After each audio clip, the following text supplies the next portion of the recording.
The Perfectionist's Guide to Losing Control by Katherine Morgan Schafler is a book that offers a refreshing take on perfectionism. Rather than advocating for the complete eradication of perfectionism, the author believes that it can be harnessed as a source of power when understood and adapted to.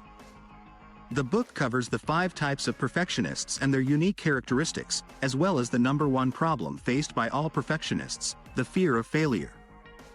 Schafler goes on to provide practical advice on how to adapt to perfectionism and make it work for you. One of the book's key messages is that perfectionism can be adaptive rather than maladaptive. Adaptive perfectionism involves using the pursuit of excellence to enhance your life, rather than allowing it to control and restrict you. The book offers tools and strategies for developing adaptive perfectionism, such as learning to prioritize and set realistic goals, reframing negative self-talk, and embracing imperfection. As a psychotherapist, Schafler brings a wealth of knowledge and experience to the subject of perfectionism. The book is grounded in research and supported by case studies, making it both informative and relatable. The Perfectionist's Guide to Losing Control is a must-read for anyone struggling with perfectionism and looking to harness its power in a positive way. Idea 1. The Power of Perfectionism.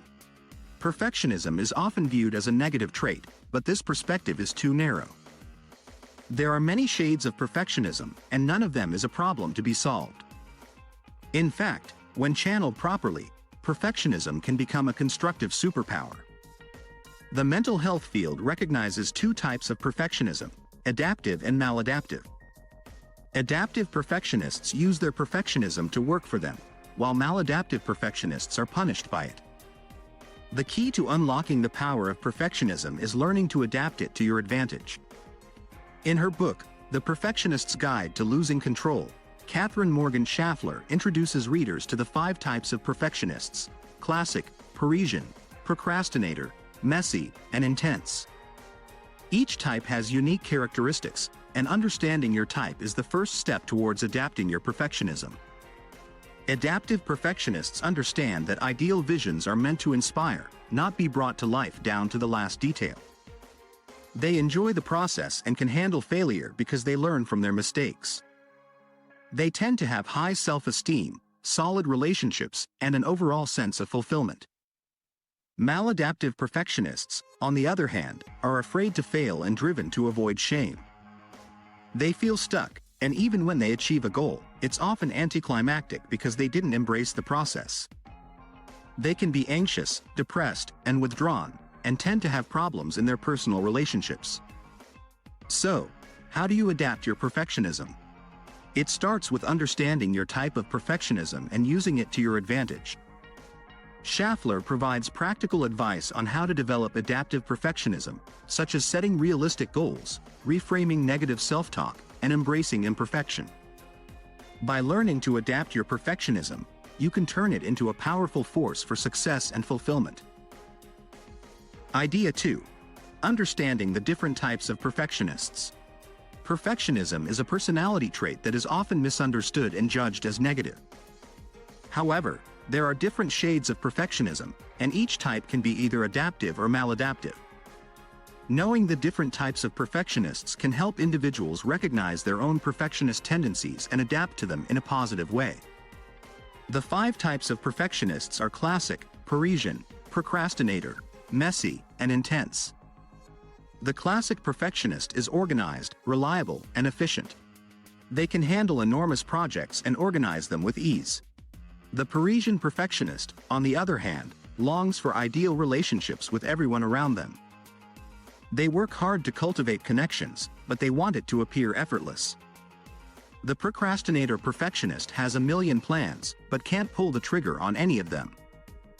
They fear starting projects, and bringing them into the real world will make them lose the luster of perfection they held in their minds. The messy perfectionist loves the thrill of starting, but is bored by the grind it takes to finish. The intense perfectionist craves the ideal outcome and fixates on the goal more than other types of perfectionists. Adaptive perfectionists are those who channel their perfectionism in a positive way. They understand that ideal visions are meant to inspire and not be brought to life down to the last detail. They enjoy the process instead of obsessing over the outcome. They can handle failure because they learn from mistakes. They tend to have high self-esteem, solid relationships, and an overall sense of fulfillment. Maladaptive perfectionists, on the other hand, are punished by their perfectionism. They are afraid to fail and driven to avoid shame.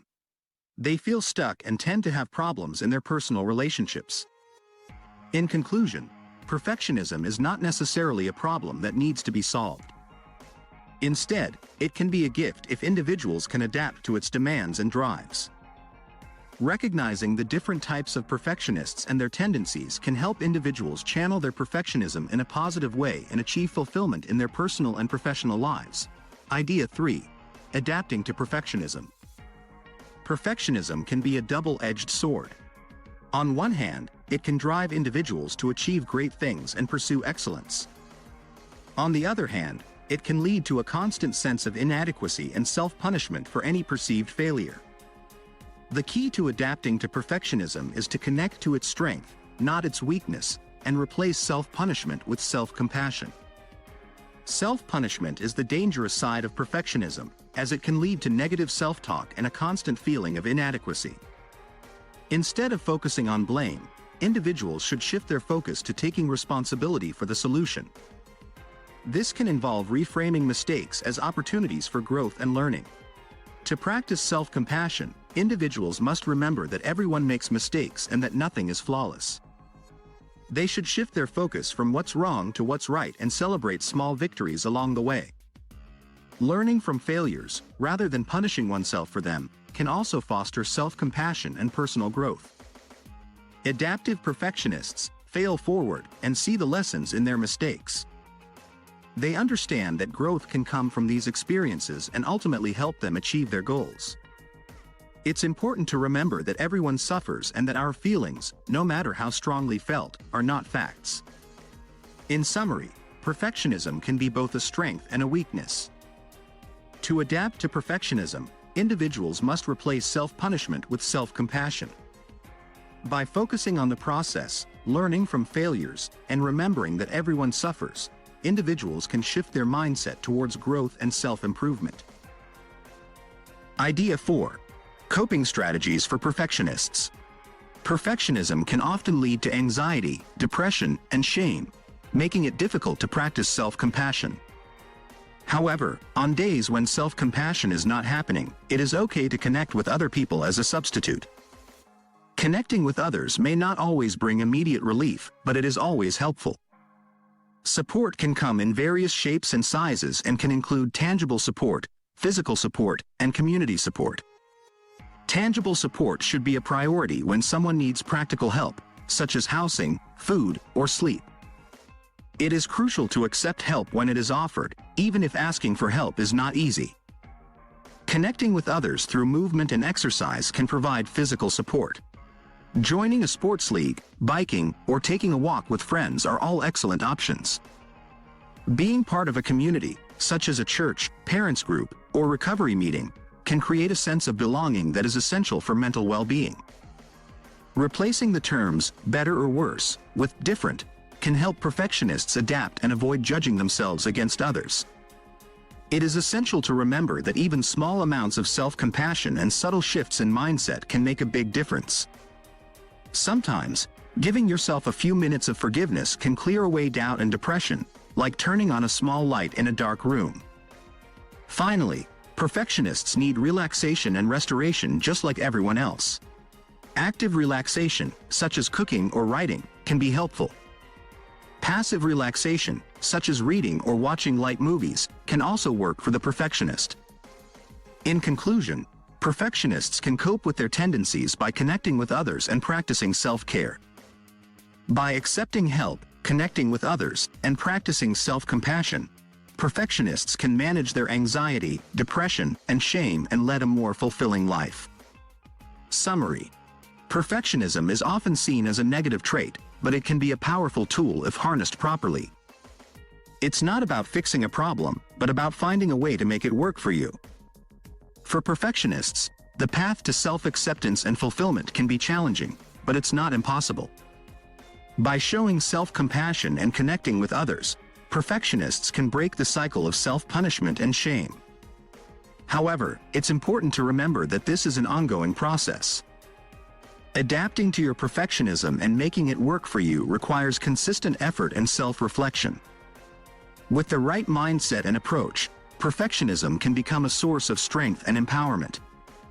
Now, thank you for taking the time to watch, and if you found value in this video, be sure to hit that like button and subscribe to my channel. And in case you want to buy the book, use the link in the description. Trust me, you won't regret it.